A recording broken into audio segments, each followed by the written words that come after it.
Have you ever made a snap judgment you regretted?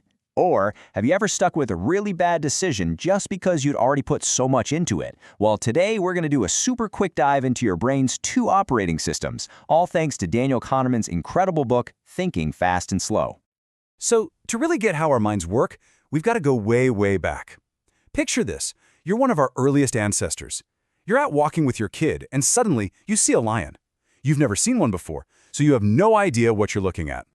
You get closer, and the absolute unthinkable happens. It is a brutal, horrific, but very, very fast lesson. In an instant, your brain forges this powerful, instinctual connection. Lion equals danger. Okay, flash forward 5 years. You're walking with your new child, and you spot a lion off in the distance. This time, there is zero hesitation. You grab your kid, you hide, and you both survive. That first terrible lesson just saved your life.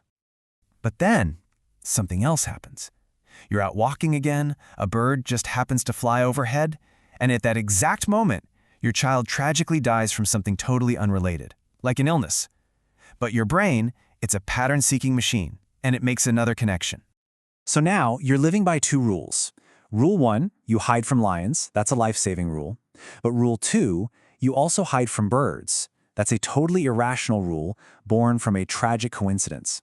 And this little story, it perfectly sets up the two fundamental ways that we think. And that brings us to the engine behind our thoughts, this incredible duo that Kahneman calls System 1 and System 2. System 1 is that gut reaction. It's the part of your brain that saw that second lion and just screamed hide. It is lightning fast, it's automatic, it's emotional. It's the system that's kept our species alive by making these split-second decisions. And then you've got System 2. It's the complete opposite. This is your slow, deliberate, analytical mind. It's the deep thinker. It's the part that, if you gave it a minute, could logically figure out that the bird had absolutely nothing to do with what happened. But here's the key.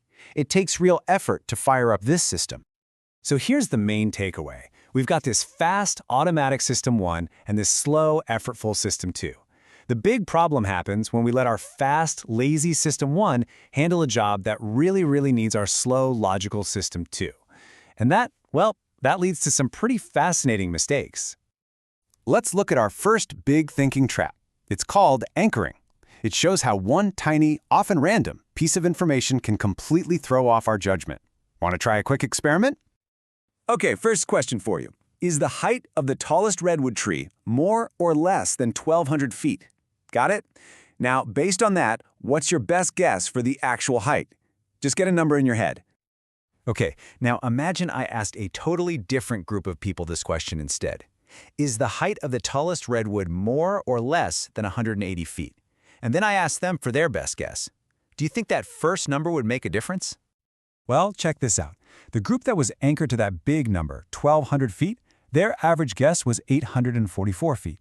The group anchored to the small number, 180 feet, guessed only 282 feet on average. That is a gigantic difference, and it's all because of a totally random number they heard first. That's anchoring. All right, next up, let's talk about why we worry so much about things that are statistically incredibly unlikely to ever happen. This is a mental shortcut called the availability heuristic. Have you ever heard someone say this? Or maybe you've even felt it yourself after you see a few dramatic news reports about a crash. Because those vivid, scary stories are so available in our minds, our quick-thinking System 1 just assumes they must be happening all the time.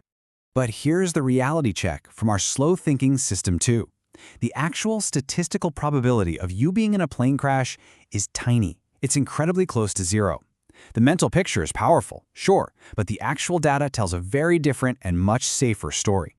And this just shows the huge gap between what feels risky and what actually is risky. So think about this. The next time a scary headline really grabs your attention, just pause and ask yourself, is this a real statistical risk, or is it just a really vivid story that's easy for my brain to remember? Now let's get into our very weird relationship with winning and losing. It turns out our brains are hardwired to absolutely hate losing, way more than we enjoy winning.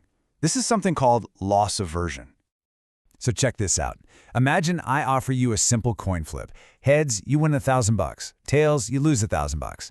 Most people, they say no way.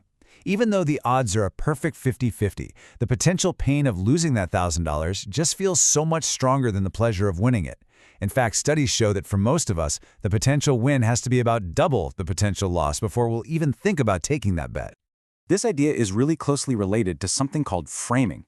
So picture your doctor telling you this about a surgery. There's a 10% chance you will die. Whoa, that sounds terrifying, right?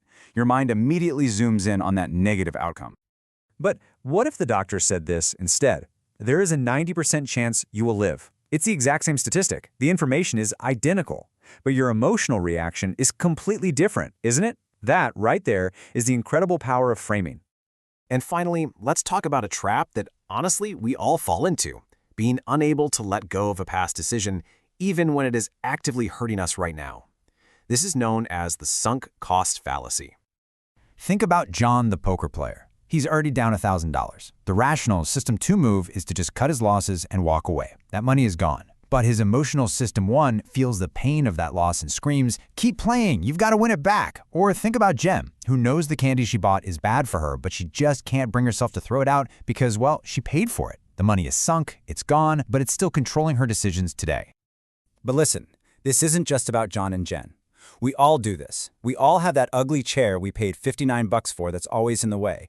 The money's long gone, but we let the memory of paying for it cause us pain right now. So I'll just leave you with this one thought. What is the $59 chair in your life? What are you holding on to simply because you already paid the price, even when it's clearly time to let it go?